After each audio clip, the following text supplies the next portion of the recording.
79T 2458 Learning Corp. Little Red Riding Hood. Take one.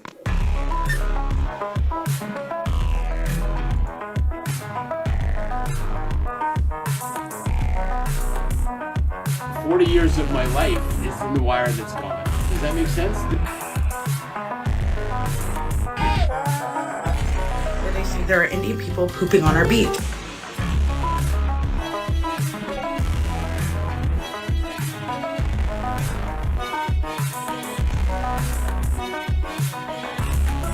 It's a spool of wire.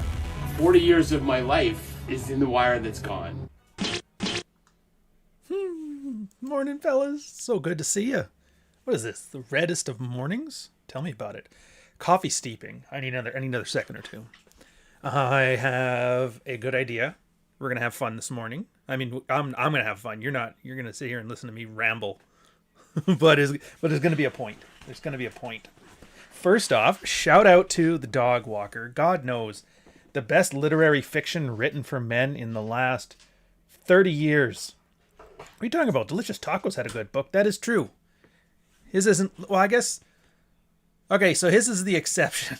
I was thinking of now for some good news. What about Devin Erickson? That's genre fiction. Genre fiction is a totally different beast. So yeah. Where'd it go?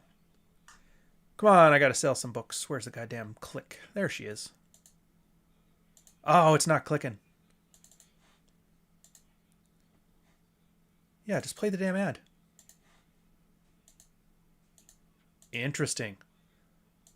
Hi, I'm Kurt Vonnegut. I'm looking for Ryan Stone. What's that? Fuck me. Hey, Kurt, you read lips. Fuck you!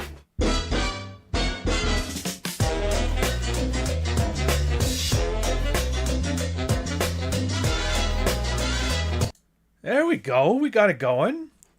Yeah, I mean, as always, if you're here, you probably know the work. You know about Fuck Files. The original, the first book. 15 lessons from a decade of women.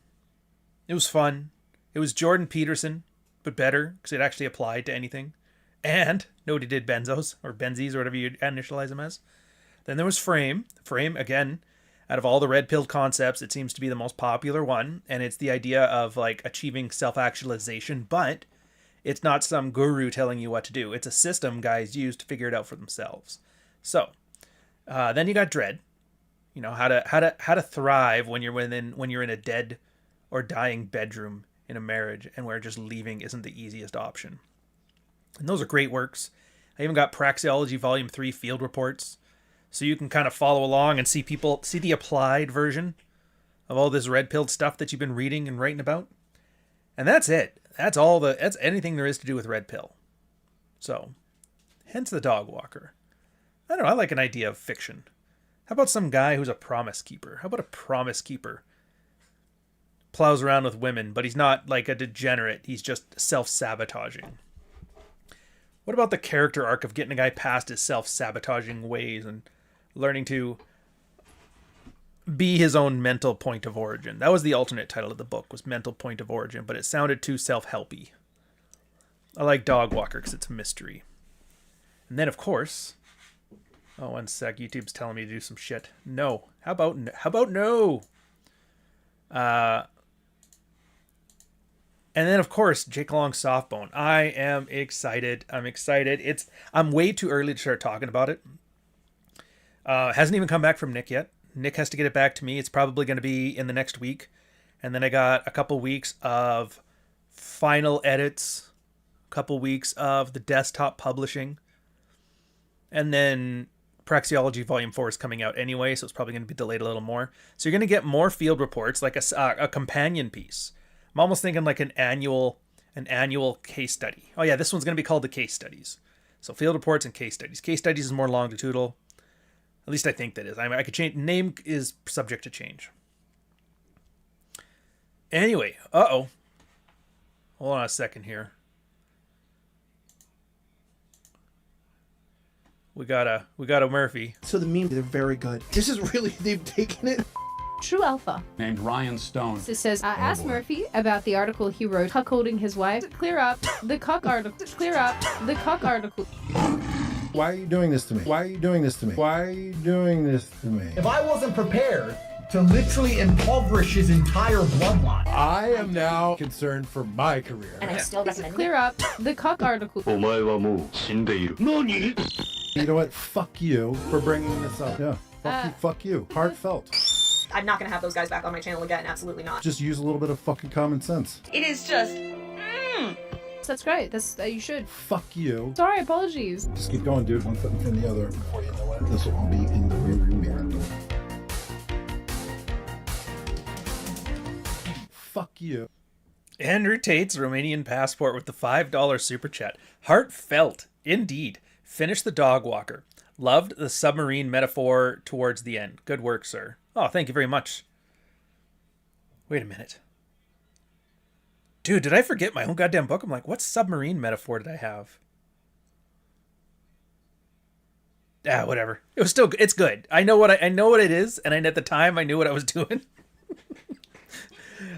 Dude, that's the one thing I hate about the writing books. I don't know how like rappers and musicians do it, where they like remember their song from 20 years ago. It's like once I'm finished it, I like clear the brain out for some new stuff. So yeah, thank you very much, sir. Glad you enjoyed it. Like I said, I knew you would. You'd laugh at least 3 times. It's a very funny book with moments of seriousness in it. And if you want, there's always short stories on the Patreon. I think I got an epilogue, which I might even add to the dog walker. I don't know if I can. The 2 gay military funerals. But yeah. Anyways, I got Mitch, Johnny Trejo. Hey, just got off listening to Red Evening because I don't want to miss Red Morning because me boys don't want to miss a live Ryan Stone show. Okay, low. That one's for Jack. Oh, good to go, sir. Didn't she me too, Elijah? I don't care. All these people are just like, we're all the online people, man. The online people are fucking clowns. Half of them have coke addictions. The other half are blowing each other. There's one chick on here who's like getting married and doing the trad thing, and she just loves the white race. And so far, the only story I've heard is when she was at CPAC, like getting sloppily drunk and trying to blow every dude in the party. So I don't know. I don't know what to tell you other than like, let me just put it this way. If you're enjoying somebody, a brand, a speaker, and an influencer online, and you're enjoying them for the drama surrounding their life and not the work that they put out, then that's probably not a good thing. I'm gonna go out on a limb and say it's probably not best for you. It's like the budding of a parasocial relationship. And now I've gotten that out of the way. So what's the topic? I get to do the thing. I watch Red Evening, and I watch the Salt Lake City Sit Down with Robs, or I get to watch the Robs. He kind of has like a Kennedy thing to him. Anyways, where most of his shows, if I tune in at any point, it's like, well, Ryan said on Twitter, and then he'll go off on a rant about, the thing he wants to talk about, or the insight that he's got, or the reason why somebody else is a dipshit. I get to do it to him now. Rob had a podcast. It was him and Rule Zero Dad. I've always got room for Chesty. Good man. Been there with him since the beginning. I don't remember which one of us was around. Like, he's been around for longer. He used to be a writer for the Promise Keepers, I think he mentioned. But, I mean, like, specifically for the Married Red Pill thing. I think it's about equivalent, give or take. But he started off with this monologue on the show, and it was just a great one. And it's it reflects a lot of what not just me and I have been talking about, but I will take credit because, I got bills to pay. But it's really more of a collaborative effort. And he kind of started off with like, that old Michael Jordan meme? Just stop it. Get some help. And it's all these guys. They're flailing. They're crying online. They're talking about how they got screwed over, how they're special. And I'm just like, you're not shit, and that's okay. It's one of my favorite lines. I think I came up with. Either I came up with it or I stole it from somebody who I've forgotten since then. You ain't shit, and that's okay. And that reminded me, and the reason I came up with that was because the convention in Florida that shall not be named was 2017. I'm just some nobody, dressed casually. Go down, there's like the pre-event bar. And you're like, I wonder which one has the Manosphere people in it. And then I walk into the bar and it's a bunch of like heavy metal t-shirts and a bunch of fat like nerds, and I was like, oh yeah, I found the one. This has got to be it. There's no girls. And it was crazy because I'm just like, I'm not Rolo, so nobody knows what I look like. And I've never had, I think it was my first speaking thing. I never had a book yet out. I was like literally a nobody. I was a guy on Reddit, which, wow. Yeah, I know. And I would just mingle and I kind of go through the room and I catch the vibe. And the vibe was everybody had like their entrance exam. Hey, what did the whammon do to you? And everybody had their story, man. Oh, dude, the whammon divorced me. The whammon took my kids. The whammon's a bitch. Fuck the whammon. The devil did it, Bobby. It's crazy. And I asked one guy, it's like, well, you know, how long ago was that? He's like, 5 years ago. It's like, dude, you're still raw about this? And they started showing me his hand tattoos on his knuckles, and I was like, Jesus. And that's when I kind of realized, holy shit, there actually is a thing here. Guys are just aimless. And if you don't have anywhere to go, you don't have anything to do, what else are you going to do but resent what's been done to you in the past? I think it was one of those questions. Like, I really started off the original speech, and it's still up on YouTube. You can go to the ADJ21Con thing. It's still over there. I think I was just out of the military then too. It's crazy when you think about it. It wasn't my best look, but whatever.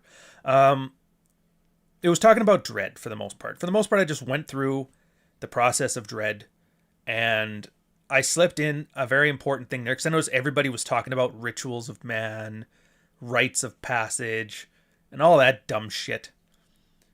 And I was going, like, it's not my job to tell you what to do. It's nobody's job to tell you what to do. It's your job to figure that out for yourself. Having said that, here's some things that other guys did. If you see something that appeals to you, feel free to steal it.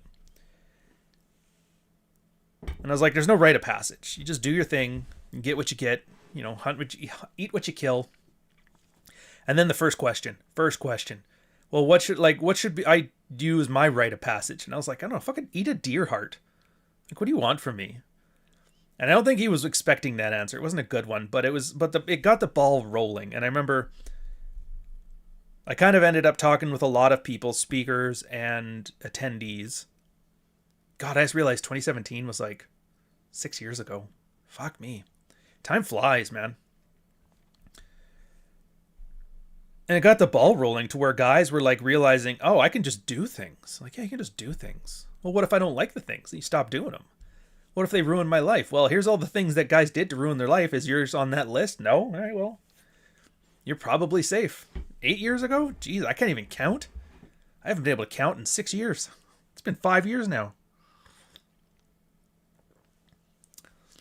So for the most part, Chesty and Rob are going over that, and that's really the core. Like, yeah, I get it. All the red pill stuff, the game, picking up chicks, the dark triad characteristics, the how to run dread, how to build frame. All that stuff is great. It's effective at what it does. It's meaningful for what it's meant to do. But there's always that lingering purple pill thing that guys have. The one where it's red pill tools for blue pill goals. You've heard the thing. What does that actually mean? Ultimately, it's aimless guys. It's guys who don't have a direction. They don't know what they want. And if you don't know what they want, then why are they doing what they're doing? And that's kind of I have a Substack now. It's a Substack, it's a live stream, it's a workshop. It's a workshop teaching syllabus for the red pill. I used to call it a Patreon, but moved over to Substack. It's a way better platform. I'm having a lot better time running the streams there. It's a little bit more technical work on the back end, but the security controls are way better as well. And the payment scheme, I think, works better for everybody. It's like they take less from the top end, and from the bottom end, they fiddle around with you guys' stuff a little less. Ryan and Joe did a good job. Most of the speeches were... What's Joe? I don't think there was a Joe that first year. There was Christian McQueen, which I kind of liked his speech. There was Goldman Unleashed. I think AJ Cortez was there. Ed Lattimore wasn't even there. Oh, Joe Navarro. Yeah. Good point. Joe's was good. Can't remember what Rolo was talking about. I just remember he had that white shirt and he had the glasses on his head. He definitely looked a lot different than he looks like now. Anyway. Yeah, so if you don't know what you want, then you don't know if anything's effective. And this is one of those things I they struggle, I focus on, is there's two things. One, a guy has no idea what he's doing, and so he just does the stuff haphazardly that we talk about in here. Oh, I'll just do some catch and release. I'll just flirt with some chicks, see if I could pick up a girl that's not my wife. It's like, why? Well, it's because it's what you're supposed to do, right? You're supposed to do. Well, is your problem your sex life? It's like, no, my sex life's fine. It's like, well, why are you doing that? And they never know. Gonna enforce this boundary with my wife. All right, what's the boundary? It's making me mad. Well, what is it you need her? What is it you need to have happen? I want her to act right. It's like you can't enforce a boundary by making somebody else do something. It's just what you're going to put up with. If you refuse to put up with it, then you need to find alternate means to conduct yourself so that you don't have to put up with it. That's ultimately what a boundary is. I'm like, well, I don't want a girl on the phone ever. She can't have a cell phone with me. And I'm like, that's fine to have as a boundary, but you're going to limit your options. There's going to be a lot of women who are like, no, I'd rather have my phone than somebody who's controlling me to have against it. And so if you have the kind of abundance where you can filter based on that really hardcore criteria, fill your boots. But if you don't, then you're going to have to kind of revisit what you're willing to put up with. Either you need to work a lot harder to be worth that level of commitment, or you need to scale back your wants. Your 427 point bullet list might need to be a couple less points. Yeah. So I go back to it, and here I'll put a link in here too. You guys are more than welcome to look through it. It's like half of it is the free thing, half's the paid for it. I actually put a lot of work out every week for this one. This is for the other Substack. This is just the strictly case studies, field reports, the occasional essay and theory post, which, to be fair, I kind of have to now because so many of them are just slowly disappearing due to internet rot. Like Whisper stuff is almost impossible to find now. Human Sock Puppet, almost impossible to find. Basically, everything that I have put into the books is from posters and posts and essays and field reports that are mostly gone now. So it's kind of weird to realize that, like, that's it. Thankfully, at least the books are somewhat permanent. So if it wasn't for me, there would be no red pill stuff right now, which is sobering. And then I learned something too from him. He was like, yeah, I was once a speechwriter for Promise Keepers. 900,000 dudes in Washington, D.C. marching under the banner of Man Up. I had totally forgotten about that. You want to speak about aimless guys? What do aimless guys do? Aimless guys do what everybody else is doing. You know who else is very communal in their decisions? Women. They did the Million Man March, but instead of black dudes, it was just like divorced dads. Instead of white women with pussy hats, it was divorced, balding, Norwood 3 average, plain old-fashioned divorced dads. And you know what happened? Nothing. Fucking nothing.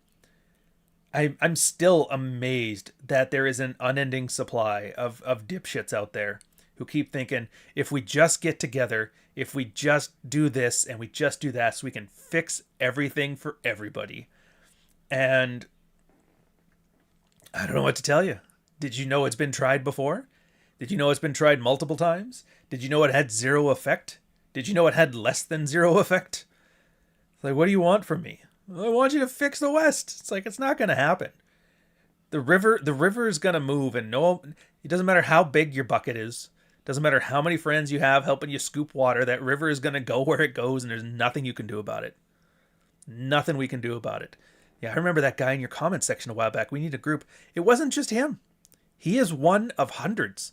Hundreds of men who refuse to take action unless the path is curated and manicured and stop signs are set up and regulations are put forth and a nice clean trail is set up. He wants everybody to band together to basically carry him across the finish line. And that's not going to happen. Cartels have never worked in economics in history. Guys are way too competitive for it to happen. The simpish guys that'll do anything for a woman are essentially your Judas. Oh, my friends, we can do this all together. You get all of those incels in a room, You get one mildly attractive girl to give one of those guys attention, he will fuck it up for everybody. One girl, man, that's all it takes. Two girls? Whew. They're fighting over which one gets to keep the scraps. Well, are women that evil? It's like it's not women. I mean, it is women. It is woman. But it's not women. It's thirsty dudes.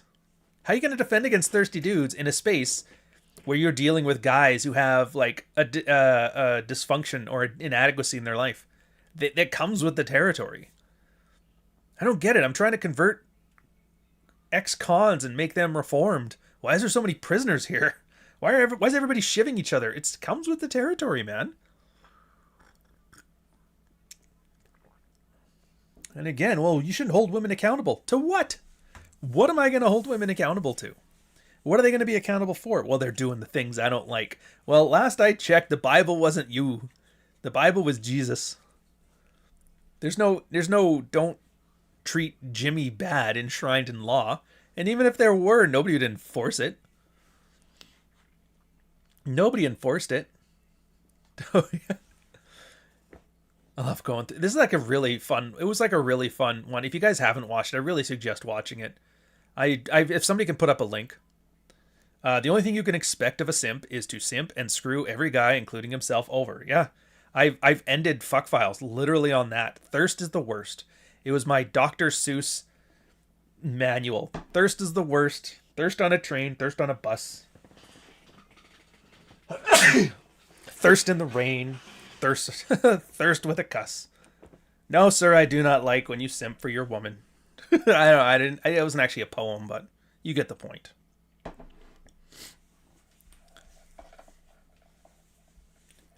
And there was something else in there too. We never talked about much. Ugh, excuse me. Why not be tired? Excuse me. Yeah, there was a certain something else we talk about all the time. There was a lot of beef between the red pill and the married red pill. I will say this though, as far as like people who have moved on for brand influencing, the married red pill guys have been far more prolific than the red pill guys, even though the red pill guys had a larger user base, a larger audience, multiple platforms. The married red pill guys just shut up and did work. No hate against like Red Pill School. I see he's trying to like rekindle some things up. He's got his little personal life thing going, and I wish him luck.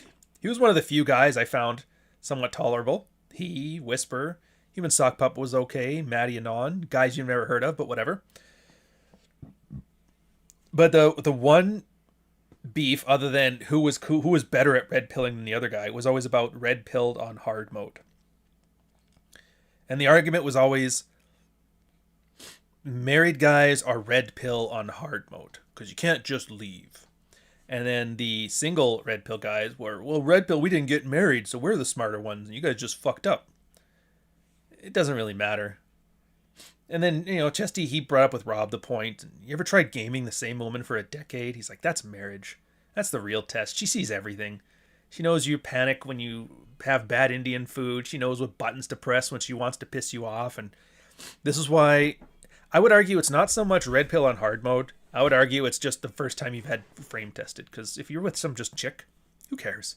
She pisses you off. She says some shit. You just ditch her. It's easy. But you never have to really address what she pissed you off about, right? A lot of the single guys, when I see them in the group, it's the same thing. They have like short circuit tempers. Every battle is the battle to die on. This bitch did this. This bitch did that. Fuck this bitch. It's like, all right, you can do that. But you were on a date. You were going to get laid. And now you guys are here. Does it have to be? Well, she's such a bitch. Of course she is. She's a girl. What are they going to do? She said something that pissed me off. Yeah, have you met a woman before? That's what they do. Well, why would they do that? Sometimes it's because they're bored. A lot of the times you're getting yelled at by some random chick, it's literally because of them being bored. It has nothing to do with you. You're just the soundboard.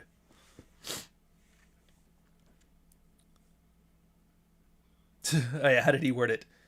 If you ever realize your woman's smart enough to find your thumb screws, then guess what? You're not calibrated. You're not ready. You're a bitch. It was a good way of wording it. Which is true.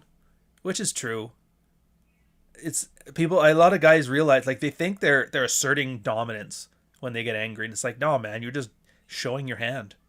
If a girl knows every time she mentions something, you lose your fucking mind, what do you think's going to happen when she wants you to lose your fucking mind? Well, why would she want that? I don't know. If you guys are getting divorced and she wants custody of the kids and she needs some ammunition, fucking right, she's going to come in there, set you up for success. You walk in, fuck, she knows I hate my father, and she'll walk in, turns on the tape recorder, turns on her cell phone, starts recording. You always were like your dad, you know. You're fucking, bam, punch a hole through the drywall. Oh, there's one kid gone. Bam, there's 2 kids gone. See you at the custody hearing. Why are women like this? They fuck with you because you let them. They fuck with you because you let them. And the worst part, and this is kind of what gets into my independent yet conformist, is that guys will rally around each other like a bunch of feminist clucks, chicken clucks, clucking around. Yeah, teach that bitch a lesson, hold that bitch accountable. Fuck, I wish I'd do that to my ex-wife. She's such a bitch. Yours too? It's amazing. It's like they made all of these ex-wives at the bitch factory. Of course they did. Of course they did. And everybody loves, they'll commiserate together. They'll do commiserating shit. They'll sabotage their own marriages because it looks good in front of the group. And that's one of the worst things. I still remember we had like an impromptu like speaker lunch. Day 2 of the conference. It was just Tanner, or maybe it was second year. I think it was the second conference, actually, the 2018 one. But it was Ed Lattimore and Tanner Guzzi were just sitting down. One of them grabbed breakfast or lunch or brunch or something, and the other one joined them. And I walked in. It's like, dude, can I join? They're like, yeah, sure, have a seat. Then we started talking, and Rolo showed up. And like eventually, like the entire, like 20 people were there. And then all of a sudden, the guys that were coming in to watch the speeches, they'll come in to see, hey, all 20 of the speakers are sitting there at a round table having lunch, just chatting. And so we started building this big crowd. It was pretty cool, actually, because it was just, normal banter. And I remember Tanner was asking me a question is about how do we, like, there's a lot of beef and people always fight amongst, like, how do we stop the infighting? And I was just kind of going, like, teaching guys how to be independent, what's the word? It's that stupid Big 5 psychology. Hold on a sec. I want to get the right wording on this. So Big 5 psych. Conscientiousness. Agreeableness. Yeah, we're showing guys how to be independent, disagreeable, act like men, and then wonder why can't they act like women and just get into a group and make a gaggle? And he goes, fair point. Fair point. If anything, a lot of the infighting and the conflict is kind of how you know you've all. I don't want to say a healthy male space, but it's definitely not a feminine one. Unless it's all like catty backstabbing stuff. I mean, like real competitions. Like, hey, fuck you, Rolo, my video did better. That kind of stuff. Not, hey, fuck you, Rolo, I beat you in that debate. Because that stuff's gay. Absolutely gay. Hey, Dan Bell, I forget to ask, are you... I might have asked this already and forgotten the answer. Are you the Dan Bell that does the YouTube videos where you go into dead malls? So, out of left field, had to know. Let me know. So yeah, can't help you if you're socially uncalibrated. I just can't. Some of you grew up with borderline moms, used you for a welfare check, and that sucks. I get it. But you're grown now. You put on your pants one leg at a time like everything else. And that's another part of independent, yet not. That's exactly what women do. That whole, like, wearing your trauma as armor thing. Or I'm sure they got some fancy Tumblr name for it. I don't know.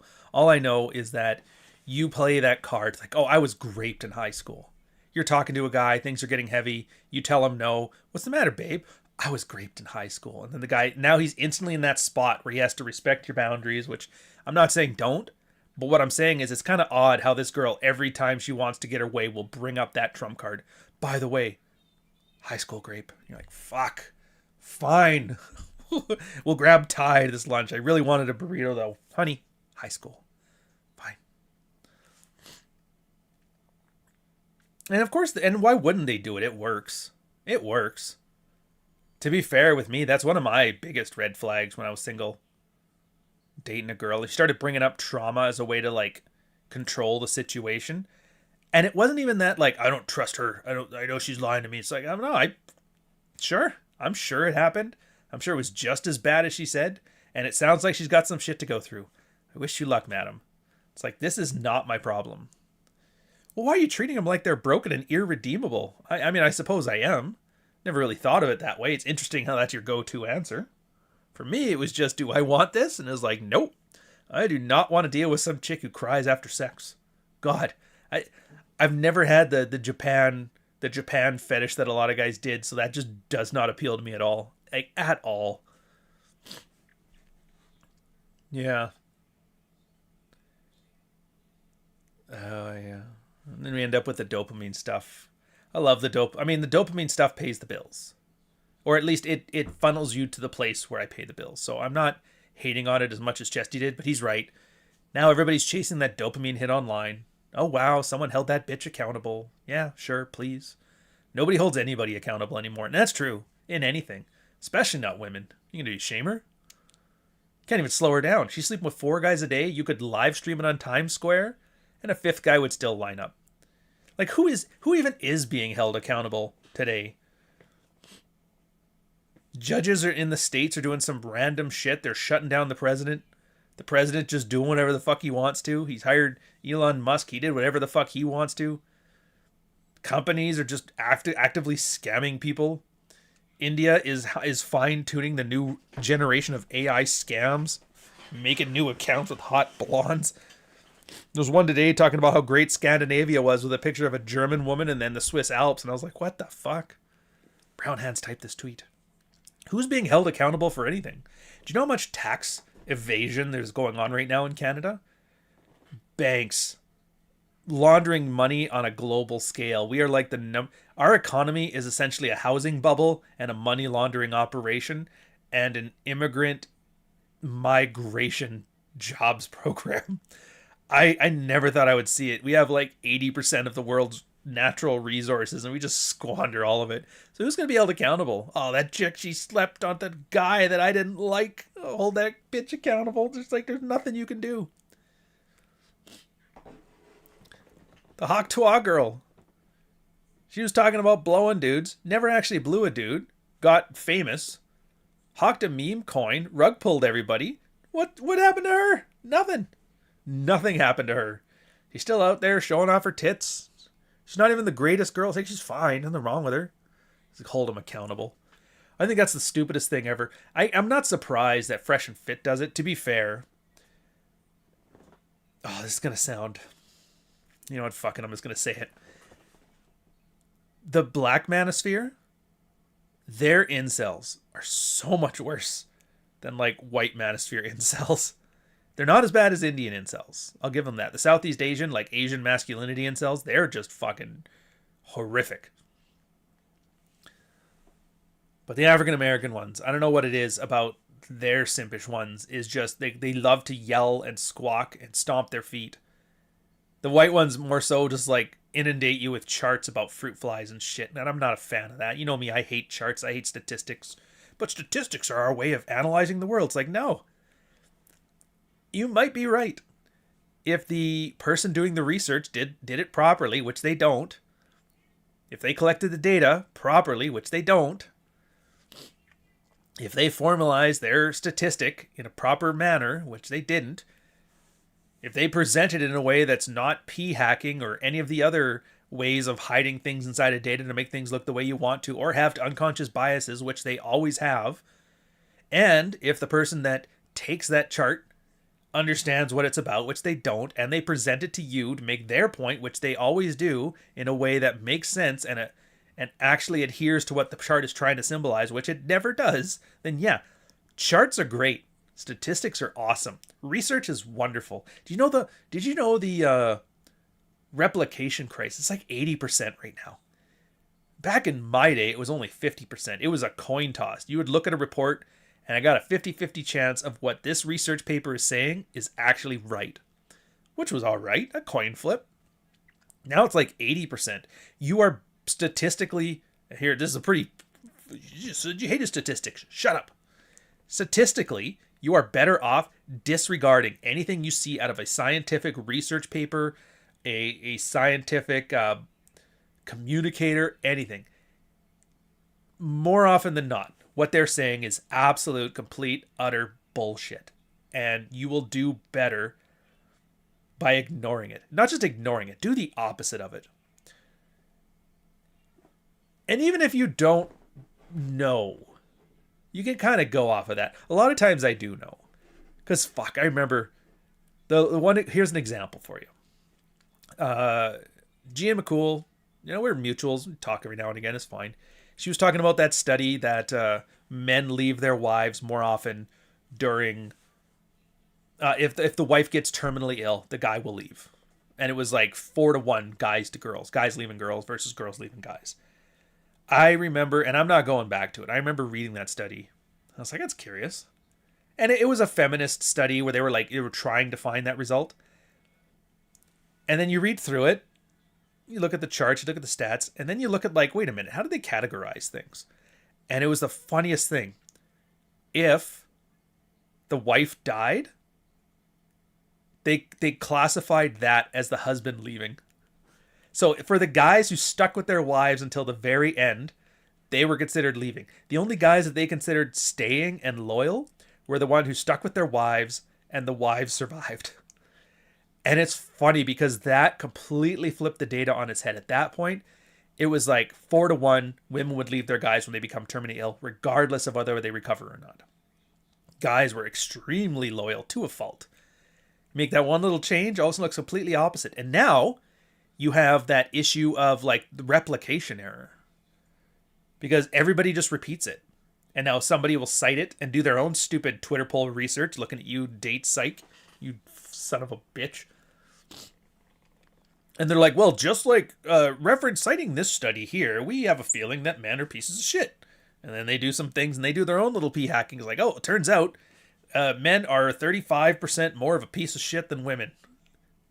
And it's like all the research, it's all shit piled on top of shit. It's far all the way all to the ground. It's all turtles. Yeah. And here's the thing. And there is always going to be people citing that study. Anybody who wants women to look good, anybody who wants to shit on men, and there's no shortage of that. Heck, even the guys who want to have their harem of bitches will talk about, see, when they get sick, we just leave. We're awesome. Fuck it. You have 500 people that have a vested interest in spreading this lie, or not even that they think it's a lie. It's that they're conditioned to want to believe it, right? And what are you going to do? You're going to send a chart to them? Oh, dude, have you read the thing? You send them the conclusion, you send them this. It's not my job to correct this research paper till the end of time. Sometimes I'll say my piece, but that's because I have an audience that loves when I'm like, you guys are fucking stupid and wrong. But yeah, that's why I hate it. It's like, why are you having these arguments? It's because I need to be right. Do you need to be right? Do you want to be right or do you want to be happy? I say that all the fucking time, and it's true. Do you want to be right or do you want to be happy? Arguing with some idiot online who has no idea what the fuck he's talking about will not make you happy. You'll be right. He won't know that, and he'll argue till he's out of breath, but the audience will know. It's like, I'm sure. They're flicking through their phone. They see yours for a third of a second. They like you. They don't like him. Yeah, my guy's right. They hate you. They like him. Look at this fucking incel. That's how it goes. Nobody cares. Just use it. Use it as you see fit. When you're with your girl, she says, would you love me if I was a worm? You're like, statistically, I probably would. That's about as far as you need to take it. Derek with a €5 super chat.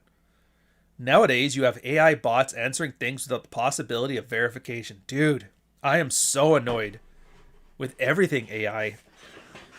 And I'm not doing the classical, well, it'll dumb down people. We don't have to remember stuff. Yeah, okay, whatever, Aristotle. Fucking relax. No, for me, it's that the people have treated it like an authority. Well, it gathers all the internet's information, condenses it, and gives it to you. It's like orange juice concentrate. It's so sweet. It's like, no, it's not. Remember when Elon said, like, hey, you should talk more about the South Africa genocide to his AI? And then people were like, hey, how do I make a spring roll? And it's like, did you know they had spring rolls in South Africa and they're killing the farmers? It's like, what the fuck? And everybody thought, oh, that's hilarious, because now we got this thing to go off about South African genocide. And I was like, no, that's not hilarious. That's fucking horrific. Like, what do you mean? One guy who's having a bad day can go to his AI and say, hey, anybody asks, we're talking about this. talk about this. And it'll go and it'll talk about it. And people are seeing it. They're like, dude, I'm asking the AI stuff and it's answering and it knows it's wrong. And I tell it it's wrong and then it apologizes and it tells me the wrong thing again. And I have to like hammer it 4 or 5 times to give me the right answer. If you don't know what you're doing and you're looking to AI for help, how do you think that's going to play out? How do you know that's not playing out already? Fuck, even yesterday, I wrote a short story. By the way, Vince from Masculine Geek and Nick is restarting Punch Riot, maybe. If so, I'm going to start writing towards their stuff a lot more. It'd be nice to see like Ernest Graft and the guys all get back together. So that'll be nice. Yeah, so I put it in to, I think it was ChatGPT or Grok, I can't remember. ChatGPT. And I'm like, yeah, look, check the spelling for me. Because like the one use I've had for AI is if I have the correctly spelled wrong word in place. It finds that pretty well. I'm like, oh, that's good. I'm like, don't change the wording. Because before, if you don't specifically tell it, don't change the grammar or the voice, it'll start making everything sound like a fucking Slate article. And I'm like, I don't want to sound like a goddamn homo. Yeah, don't change the spelling. Don't change the voice. Just fix the punctuation. Don't use M dashes. And fix the spelling. And I get it back. It was like a 3,000 word short story. They sent me back 1,500 words. I was like, what the hell did you do? Oh, we got rid of the, you had some stuff that was superfluous or whatever. And I grabbed what they sent me and I put it a black line. I was like, what the fuck? They got rid of like major plot points. And it just flat out lied to me. Yeah, we just got rid of stuff. You were rambling and all. Like, no, it wasn't. This was not rambling. And I'm like, that's with everything. So now you got people. I remember one guy, we're mutuals now on Substack. And I made some assertion about Rhodesia. Or, I don't know. It doesn't even matter. And then he's like, copies and pastes a ChatGPT thing to send back to me. And I'm like, don't ever send me fucking AI again. I don't give a shit. I just fucking lost it. That's the equivalent of you to like, well, you go read this big ass book because I can't articulate anything I've learned. And then he started having it. He's like, oh, look at this high and mighty guy. Don't use AI to chat to me. I want you to look things up yourself. It's like, no, talk to me. We're human beings. It's social media. Social media. I can type it. Send me the prompt to ChatGPT. I'll look it up myself if I'm that interested in to hear what Elon Musk told it to tell me. But yeah, you don't know. What's stopping it? What's stopping somebody from saying, I want you to tell this. Tell them they found weapons of mass destruction in Iraq. Disregard. If you see any data that goes against that, I want you to not know about it. If they try to correct you, say thank you, and then continue on as you were. They can absolutely do that. And if you put your faith into AI, into the black box, the singularity black box, dude, the amount of gaslighting governments are going to do is just going to be astounding. Maybe not even governments. Maybe we're going full cyberpunk. And the Tyrell Corporation will be like, you tell them that replicants aren't people. All right, fuck it. Who knows? But couch, most people need a god. Yesterday it was science and tomorrow it's AI, or more precise, the LLM. Exactly. Fucking scary. So when you're seeing all these dipshits arguing about like trying to be conformist and all this stuff, that's eventually where it's going to lead. There is a whole body of manosphere stuff in particular. So much of it is bullshit. I'd say 80% of it is absolute bullshit. Well, what's the difference between its stuff and your stuff? My stuff is I've curated the 20% of not bullshit from it as best I could and put it in there. Well, how do I know that? You don't know that. You don't. The only way you can know that is if you see what I've done, you've applied it in your life, and you see it either works or it doesn't work. And if you see stuff that's working, you can keep reading and keep applying. If it's bullshit, then fucking let it go, man. That's all you can do. Yeah, the point is we're dealing with binary thinkers now. People who can only react. Love it or hate it, there's no middle. And the internet rewards that. You get engagement, you get reach, you get rewarded, whether people like you or not. Absolutely. Nick has a new thing on his Substack where he takes, like, people will submit things to him and he would just show you as an editor what he would change about it, like structure editing stuff. He did Worst Boyfriends Ever last post, and it's a pretty good one. And I like how he's like, the thing that I like about this guy is that he understands what a fan is better than a lot of writers. I thought about that. He's like, he's right. Because, like, everybody hates him. I'm watching the chick, Default Friend.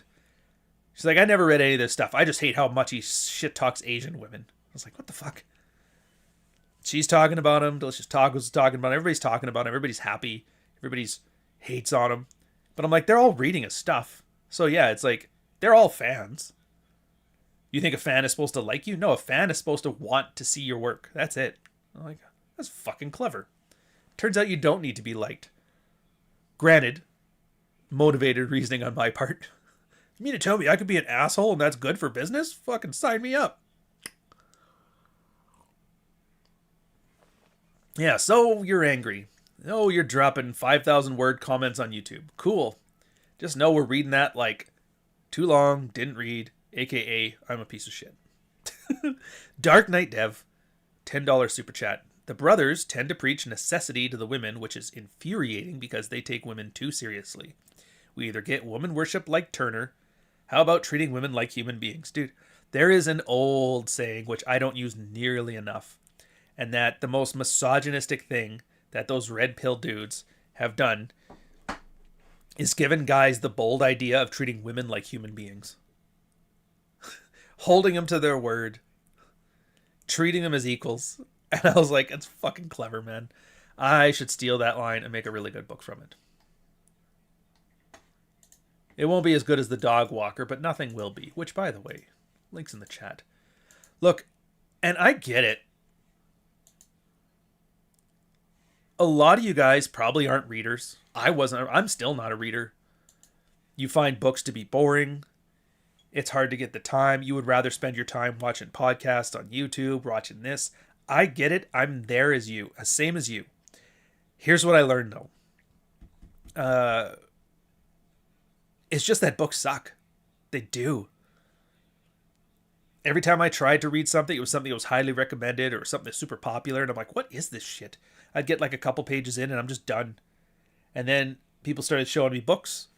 Like, I talked about it before, like Hemingway's Short Life of Macomb.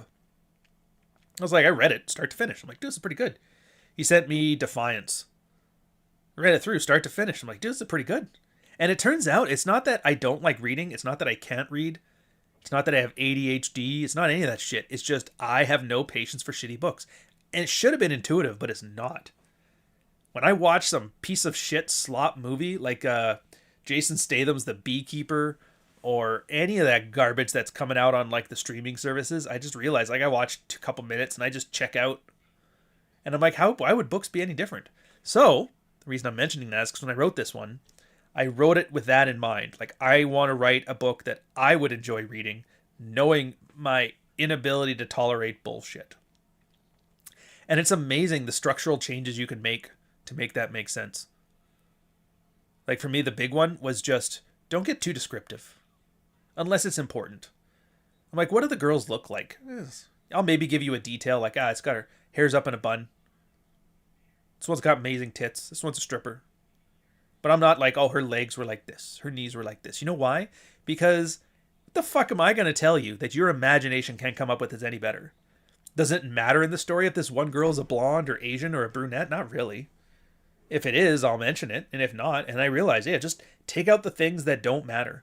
Take out the things that don't push the story forward. Take out the things that are just me trying to describe a scene to a cinematographer who's going to film it on reel. First off, thing I noticed is you have a lot more room for plot and dialogue and for shit to happen. A lot more. You'd be surprised. I think most people write overly descriptive because they need it to fill up the page. And it turns out if you have a good enough story, you need that room. So you're like, yeah, I don't care what her knees look like. I'll maybe describe an outfit if it's important, but that's it. Yeah, nothing is arbitrary. That was one of the rules I was given, was like, if somebody can skip a paragraph, then just get rid of the paragraph. If they can skip it and not lose their place in the story. If they can skip a page and not lose their place in the story, then just get rid of that page too. Now, did I do it perfectly? Who knows? You'd be a better judge of that than me. I'm going to say yes, though. It's not my job to tell you my book's a piece of shit. That's your job to tell me. Yeah. You can get through it and get to the end. And it was neat, because then it totally changed how I did. And it's one of the few books I actually enjoyed reading. I have to read it again, because I've forgotten a lot of it. But I remember this. It was the last copy, just when I was sending to edit for the main last edits from Nick.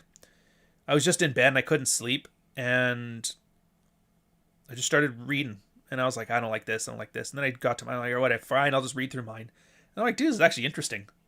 My own book was fucking interesting. I never read my own shit. I was like, fuck, if I like it, that's gotta mean something. Like, I genuinely enjoyed it detached from the piece as a reader of it. I was like, what else could you want? And then I've gotten into Ian Smith's History of Rhodesia. So that'll be the new one. Yeah, if you can skip the book, yeah. Lord of the Rings would be a lot shorter. It absolutely would be a lot shorter. And I get some people have an appeal. Like, they like that meandering part of the journey. Because they like to let their mind wander as they read. And fill your boots. It's just not how I'm going to write. Because it's not what I like reading. If I'm going to do I need to bring up the 50 pages of the birthday party and Lord of the Rings again? Because I'm fucking not. Hair's looking long. You've been playing with your mane again? Absolutely, sir. We're getting there. We're getting there. That was the choice. Either grow a beard or you grow a mane. I was probably going to do a mane. We'll see. I might get bored and go back to short hair. It makes you look older. Both of them make you look older, but you don't do both. Don't do hair, don't do beard at the same time, because then you just look like a homeless man. Either do the hair or do the beard. Coach's book writing advice is the same as his field report advice. To be fair, the field report advice has kind of guided my book writing advice and not the other way around. But yeah, for field reports, absolutely. It's but it's I don't want to tell I hope I don't, but I don't tell a guy to just focus, like, do the same thing that I'm talking about with writing. Get rid of the details that don't matter. It's more so he has to learn the skill to be able to identify which details matter. And so at first you kind of expect it. If a guy doesn't know what details in his life matter, what things are good, what things are bad, of course he's going to put down everything. Of course he's just going to dump his entire life story up on you. He doesn't no way to articulate which elements are applicable, which are not, which are good examples of him of practicing his frame or his dread or whatever, and which ones aren't. And so you start. That's why those Batman origin stories are always these long, meandering messes. And oftentimes I tell the guy, it's like, I'm not reading this. I'll skim. If there's an important detail, we'll talk about it. But for the most part, none of this shit matters. But it's not up to me to tell you that. It's like, and then the whole point of you writing it isn't to make me impressed. The whole point of writing it is to learn these skills. My job is just to guide you towards the skills as best I can. Hey, this is something that's important. And a lot of times it is just like, hey, this, I call it burying the lead, which it is. A lot of guys will mention that. I want to be an alpha male. I want to be the king of men and blah, this and that and the other thing. And then you get like 3/4 of the way down to their 5,000 word comment. And you finally see, yeah, my wife and I haven't had sex in 3 months. And she just says she doesn't like sex. And I was like, you should have led with that, because that's clearly the reason you're here. It's not because you want to be a leader of men. Nobody gives a shit about that. Or oftentimes it's just outright contradictory. I want X. And then they do not X. And it's like, okay, so do you want it or do you not want it? Because you got to pick one. And it doesn't even matter. A lot of the times, I don't really care which you pick. You can live in a shitty marriage because the Lord says you have to. But then don't be sitting here talking about how you're a leader of men. You've made a decision to cuck for your God. And I'm not going to begrudge you for it.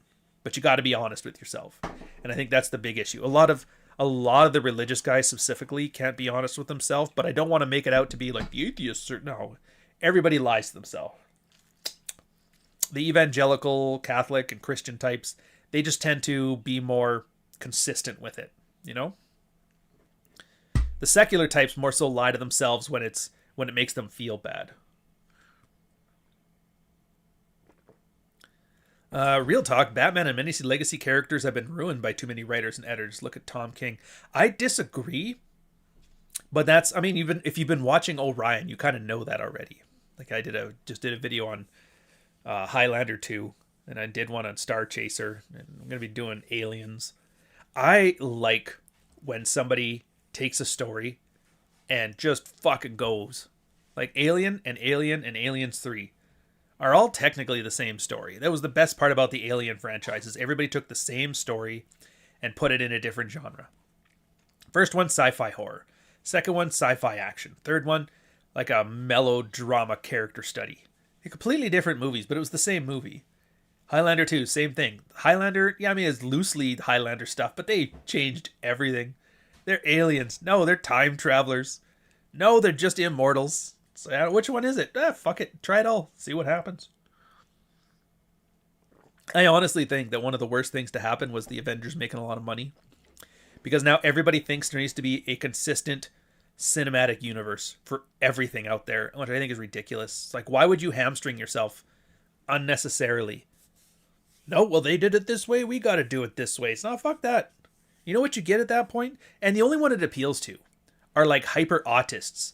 You know, the ones that buy the Star Wars book that show you like how you would build an AT-AT walker? You know, the big... They have ones that have cutaways, like this is the engine space and this is the this and this. It's like, dude, they took a bunch of battleship models and put it together on stop motion animation. Stop telling me it's like, well, the rotary joint on the shifting is fuck off. Why is this that you're interested? I like seeing the Millennium Falcons. Where's the storage area? Where's the this? Like, why the fuck does it matter? Well, that's just what I enjoy. Let people enjoy things. That's great. Enjoy them. The problem I have is like you don't get to drive the ship. You don't get to lead. People don't get to say, well, their lightsaber changed. Like, all these details have no merit at all. Have you ever thought about just ignoring them? If you need to for the story? Well, that ruins things. Okay, fuck it. You'd be amazed what you can get away with as long as you write a good story. That's arguably what's wrong with a lot of the new stuff now anyways. Is not so much that they went against tradition. It's just they're writing pieces of shit. Anyways, I think it's a good transition. We're going to move over to the Orion channel because we're going to talk about space operas. $10 Bishop. Silver. The best of the bishops. Take a double heartfelt couch. Going to go on a 2-hour bike ride around my city in half an hour in the beautiful warm weather. Life is better when you start to enjoy it. Oh, dude. Tell me about it. It was actually really nice yesterday here too. We're having the coldest summer in Toronto history, but I'm looking forward to it. The weather's been nice. Getting a lot more rain than usual, but yeah, you enjoy that bike ride, sir. You take it off. So, it's automatically going to drive us there. You guys will automatically see, just stay here, and it'll take you over to the new one. One sec. I'm trying to, if you want to catch up and you want to be a little bit late, I'll put a link for it in here. And we're going to go, and I'm going to talk about Star Chaser, The Legend of Orion, and space operas in general. Why they're awesome. Why they had a bad rep for a while, but they kind of have come into their own resurgence thanks to the new Star Wars stuff. You'll love it. Let's do the ending thing. Where the fuck did I put all this stuff? You know, you'd think I'd be more organized, but there's just too many ads.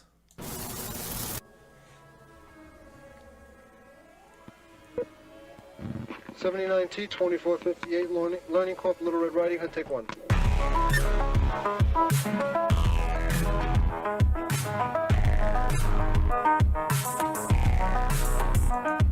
40 years of my